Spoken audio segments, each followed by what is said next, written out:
یہ مسئلہ بھی بہت زیادہ پوچھا جاتا ہے جی، حج کے دوران اگر حیض شروع ہو جائے، خواتین اس میں بہت بیچاری پریشان ہوتی ہیں، تو خوب سمجھ لیں حج کے کسی رکن کے لیے سوائے ایک رکن کے طواف، باقی کسی رکن کے لیے پاک ہونا ضروری نہیں۔ حالت حیض میں صفا مروہ کی سعی بھی جائز ہے،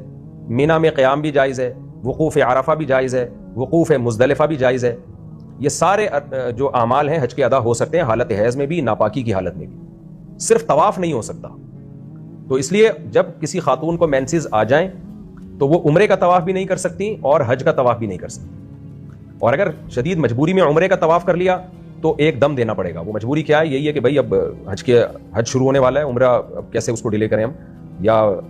ابھی یعنی پاک ہونے کا انتظار کیا تو فلائٹیں واپس چلی جائیں گی، پورا قافلہ واپس چلے جائے گا، تو اکیلی کیسے رہیں گی وہ وہاں پہ؟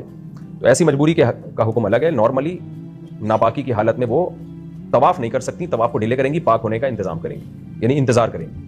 تو اگر طواف عمرے کا کر لیا ناپاکی کی حالت میں تو دم دینا پڑے گا، یعنی ایک بکرا یا ایک دمبا، اور یہ حدود حرم میں ہی کاٹنا ضروری ہے۔ کسی کے ذمہ لگا دیں، وہ کاٹ کے اس کا گوشت صدقہ کر دیں۔ اور اگر طواف زیارت سے پہلے عورت کو حیض آ جائے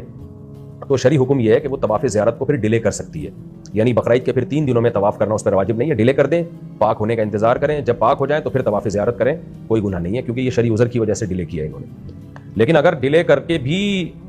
وہ حیض بند نہیں ہو رہا اور ان کو واپس جانا ہے اور پورا قافلہ واپس جا رہا ہے تو شدید مجبوری ہے، تو پھر ایسی صورت میں ناپاکی کی حالت میں ہی مجبوراً طواف زیارت کر لیں، لیکن پھر ایک دم نہیں بلکہ گائے یا اونٹ کو نہر کرنا پڑے گا، کیونکہ طواف زیارت رکن ہے حج کا، اور وہ حالت حیض میں کرنا یہ بڑی درجے کی جنایت کہتے ہیں، یعنی ایک یوں سمجھیں کہ ایک طرح کی ایک پینلٹی بڑے درجے کی لگے گی، کیونکہ طواف زیارت حج کا رکن ہے، وہ ناپاکی میں عورت کرے گی تو اول تو جائز ہی نہیں ہے کرنا، اور شدید مجبوری میں کرے تو پھر اس کو تلافی کے طور پر ایک اونٹ یا ایک گائے وہ دم کے طور پر دینی پڑے گی، اور اس کا گوشت پھر وہیں فقراء میں تقسیم ہوگا۔